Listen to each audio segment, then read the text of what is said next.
hey, I was going to call into this about another book, but then as your message was going, I started thinking about Breakfast at Tiffany by Truman Capote and about the first time I ever lived in New York when I was completely enamored with everything. I loved that I could see the Chrysler Building when I was walking.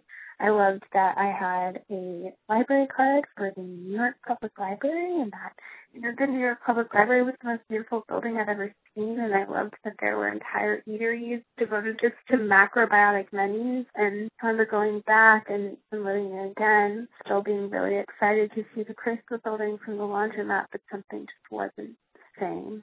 And I'm rereading that book now for the first time in forever. It's a book I used to really love, and I still love it so much, but it's really hard to read because that book is at its core about how nothing stays the same, about how this person met this other person and they had an entire life together, or not an entire life, but something that felt like a life, and then it changed. It was different.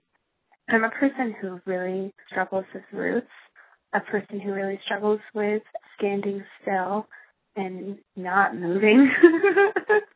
And Holly's a lot like that. I don't want to say she's a lot like me. I don't want to be like her, and I don't think she is like me. But I went back to New York in the summer, and I wasn't in love with someone anymore. And I went back last month, and I think I'm in love with that person again. You know, nothing stays the same, nothing lasts, but everything changes.